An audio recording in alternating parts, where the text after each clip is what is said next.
You know, when I was growing up, I was probably about 8 years old, and at the time, we were living in Silver Spring. Yeah. Yes.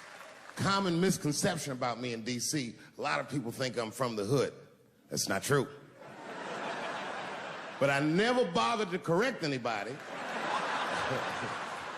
because I wanted the streets to embrace me. As a matter of fact, I kept it up as a ruse. Like sometimes I'll hang out with rappers like Nas and them, and these motherfuckers will start talking about the projects. Yo, it was wild in the PJs, yo. And I'll be like, word, nigga, word. But I don't know. I have no idea. My parents did just well enough so that I could grow up poor around white people.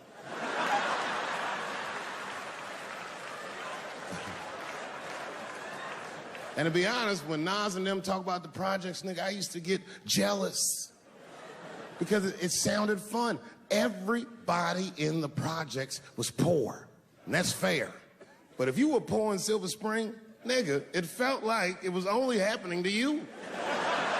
I know the pain of that first sleepover at a white friend's house. And you come back home on Sunday and just look at your parents like, y'all need to step your game up. Everything in Timmy's house works. Remember the first time you saw that? In a cold winter, and you'd be at a white friend's house and see the motherfuckers in their living room without their coats on?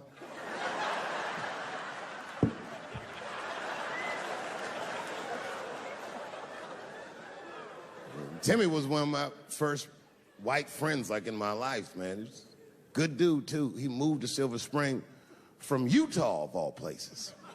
I guess his family was affiliated with that Mormon church they got down there, and me and him used to hang out. And one day I was at his house, we were just hanging out, and Timmy says, Dave, why don't you stay for dinner tonight? I said, oh, man, I'd love to, but I can't. If I'm not home before dark, my mother will kill me. That was a lie. My mother had several jobs. I hadn't seen her in like 3 or 4 days. At that point in my life, it was my experience that white dinner wasn't delicious.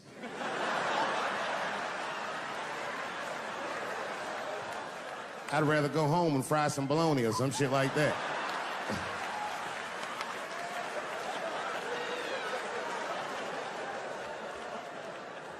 But then old Timmy threw me a curveball I wasn't expecting. He said, oh, it's too bad you can't stay, Dave, because Mom made stovetop stuffing. I said, what the fuck, stovetop? Well, hold on, nigga, let me make some phone calls real quick. I had seen that commercial so many times, I had dreamt of getting my hands on some of that stovetop stuffing.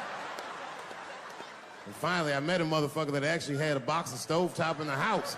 I couldn't miss this opportunity, so I pretended to call my mother. And then I came back and I said, Timmy, you're not gonna believe this great news. Mom said I can stay. And he said, fantastic. He said, why don't you come with me and we'll help set the table and then we can say the blessing. I had no interest in setting this motherfucker's table or saying these crazy-ass Mormon prayers. I just wanted that goddamn stuffing. My hands first. My plan was simple. Wash my hands slowly, and by the time I'm done, the table will be set, the blessing will be said, and all that there will be left to do is eat. Went to the bathroom. I washed my hands very slowly. I must have been in there for about 10 minutes. And suddenly, one of his mothers came to the door.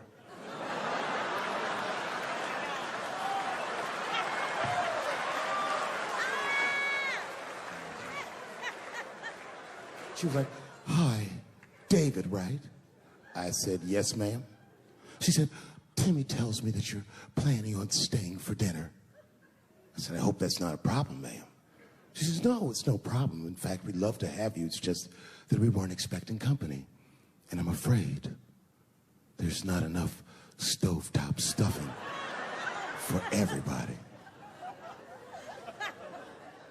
So I kicked her in the pussy. Bam! Ladies and gentlemen, I told you I'm dope, nigga. I told you what I was gonna say and you still didn't see it coming. And that's why I make the big bucks.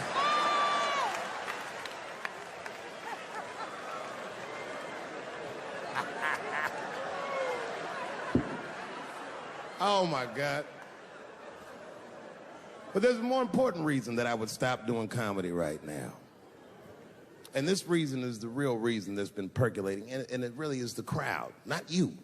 I'm talking about the crowd on the big stage. It's too hard to entertain a country whose ears are so brittle. Motherfuckers are so sensitive, the whole country is turned into bitch-ass niggas.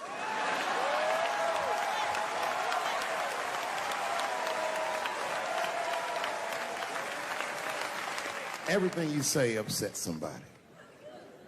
You know, I can remember when it all started. It was when I was doing Chappelle show. When I was doing Chappelle show, I used to do the show, and then on the weekends I do like concerts and shit like that. So I'm doing a concert, and there was a couple in the front row, beautiful couple. The wife was obviously Asian. You could see it in her face.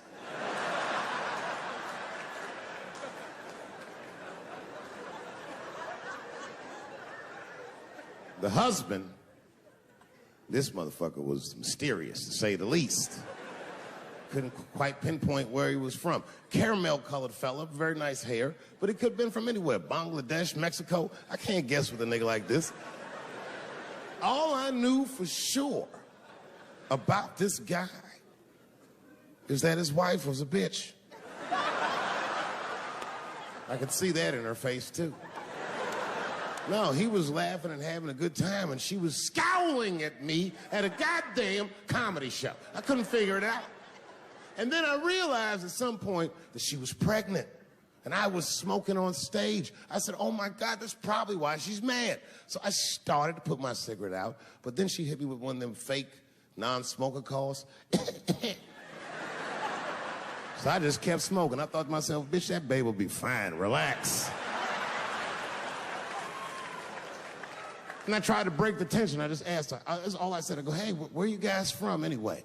And I could tell that she was on to me. She goes, very condescendingly, she says, I'm from California. If you're asking my ethnicity, I am Chinese. He was like, I'm Mexican, bro. I said, well, I'm sorry if I offended you by asking, but you're a very beautiful couple. And miss, there's no question that you're going to give birth to the hardest working baby this world has ever seen.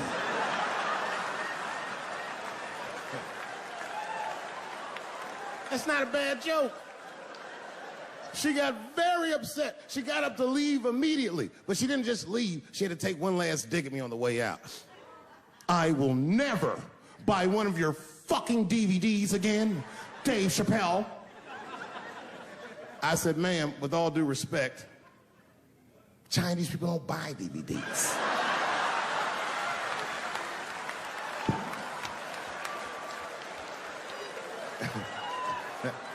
And the crowd went crazy. We were all laughing, having a good time. I didn't even think anything of it.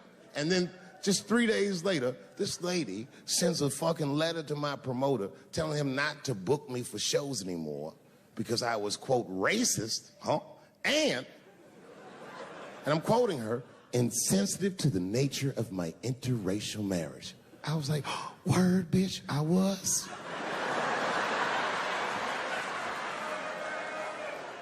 If she would know that I myself am in an interracial marriage.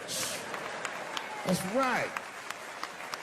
In fact, my wife is Asian too. Surprise, bitch, I'll see you on Thanksgiving.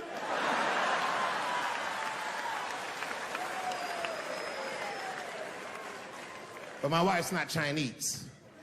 She's Filipino. That's right, that's right. And our kids are Puerto Rican somehow, so there you go.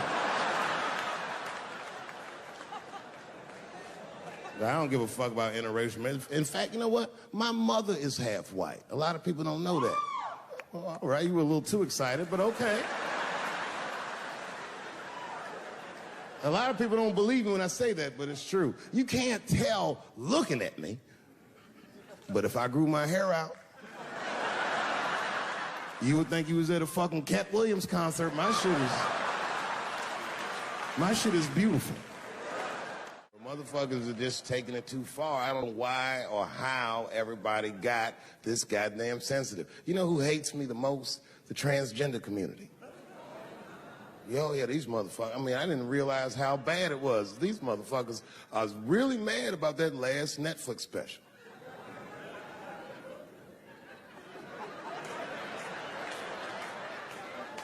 It's tough, man. I don't know what to do about it because I like them.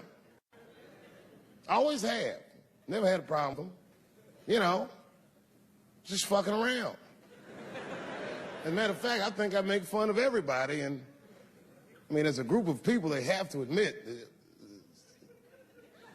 it's kind of fucking hilarious, man. I'm sorry, bro. It's like, I've never seen somebody in such a hilarious predicament not have a sense of humor about it. They're born feeling like there's something other than they're born as, and that's kind of funny, you know? I mean, it's funny if it's not happening to you. It's like that white black bitch that's in the news all the time. Rachel Dolezal.